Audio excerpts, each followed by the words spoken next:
lang! Rex! Uy! Uy! Baka bumalik pa sila. Hindi na tayo babalikan basta meron tayo nito! Sinisindihan pa na yan? Hindi mo sinabi sa akin kanina, munti ako mamatay! Galit ka? O, bahala ka dyan! Hindi. Thank you! Nasabi ko lang.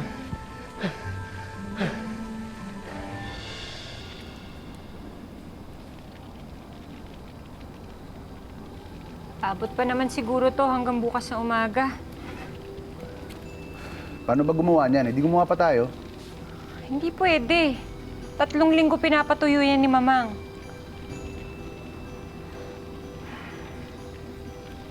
So, ibig sabihin, hindi talaga hallucination ang lahat ng to.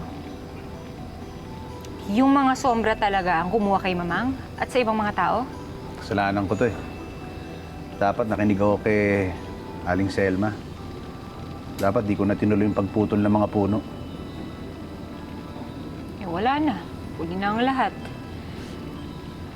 Kailangan na lang gumawa tayo ng paraan para mabalik lahat sa dati. Ang hindi ko gets, bakit tayong dalawa lang ang natira?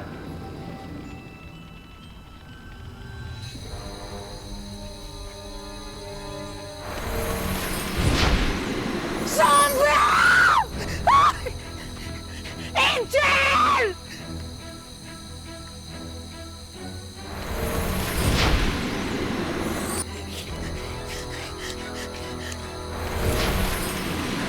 Hindi ako papayag na saktan mo ang anak ko!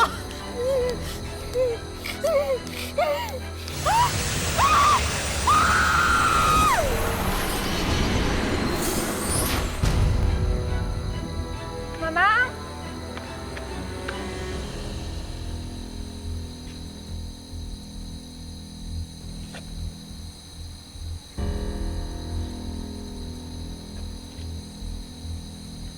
Okay ka lang?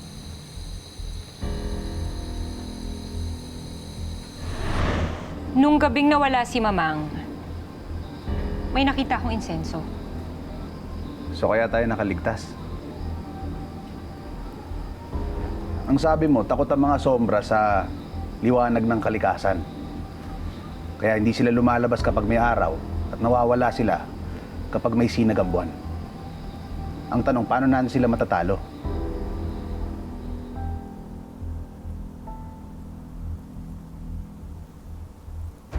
Panlaban to sa mga sombra, anak. Tanging ang pinakamatinding liwanag lamang ang makakatalo sa mga sombra.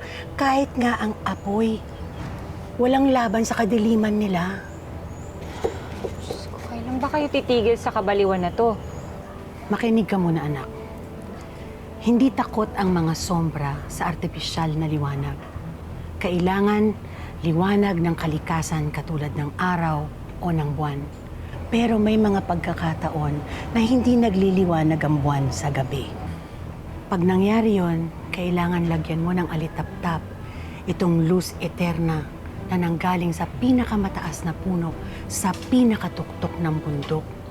At magliliwanag ito, ito lang ang makakatalo sa mga sombra. Itigil mo na tong kalokohan na to. Pag hindi pa kayo tumigil, magagalit na talaga ako sa inyo.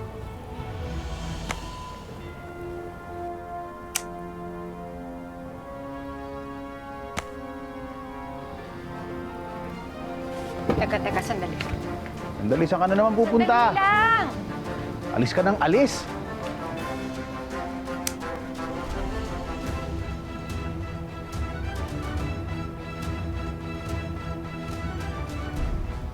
Ito na! Ito na yung paraan para matalo natin yung mga sombra. Ano yan?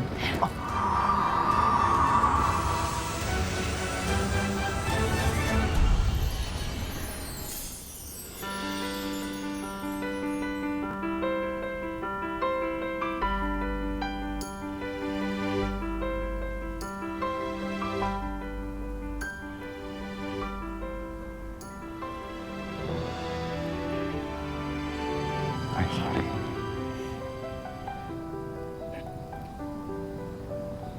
So ano nga yan?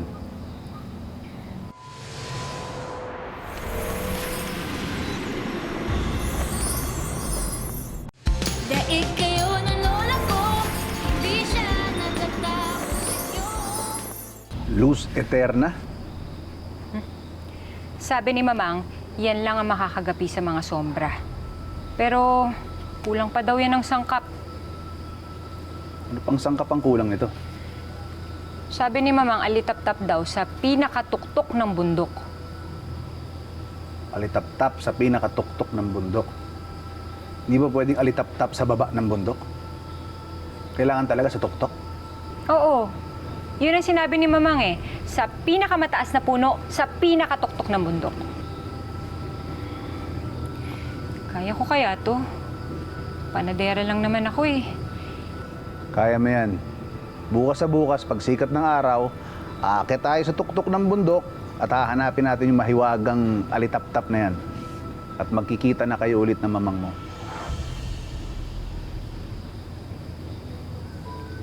Nung bata ako, ginayuman ni Mamang si Papang. Kasi iiwan na daw kami ni Papang eh. Sabi ni Mamang, kaya niya daw gawa ng paraan kasi kaya naman ng gayuma.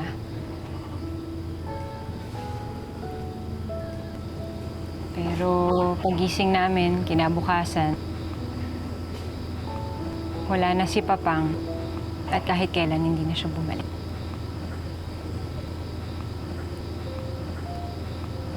Kaya simula nun, hindi na talaga ako naniwala sa powers ni Mamang.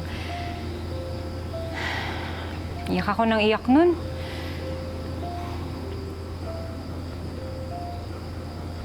Kaya ginawa to ni Mamang para sa akin, para daw hindi ako magkasakit. Lagi niya akong binibigyan nito, lagi niyang pinapainom sa akin to, pero hindi ko iniinom, tinatapon ko lang. Kasi nga, hindi na ako naniniwala sa kanya.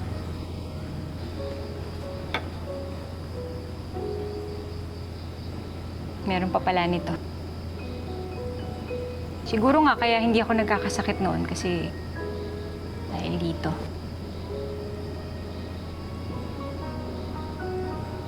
Sana lang hindi pa huli ang lahat. Sana naniwala ako sa kanya.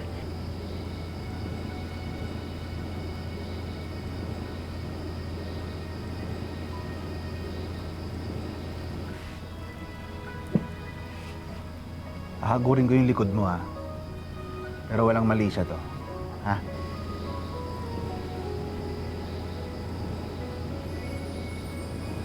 Huwag kang mag-alala. Gagawin natin ang lahat para maibalik ang mamang mo.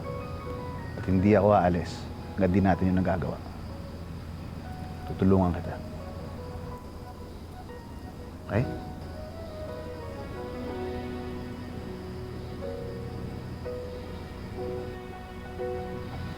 Itong sunod na hagod may konting mali siya to. Sorry. Layo na nga ako. Yan. Tulog tayo. Maaga pa bukas.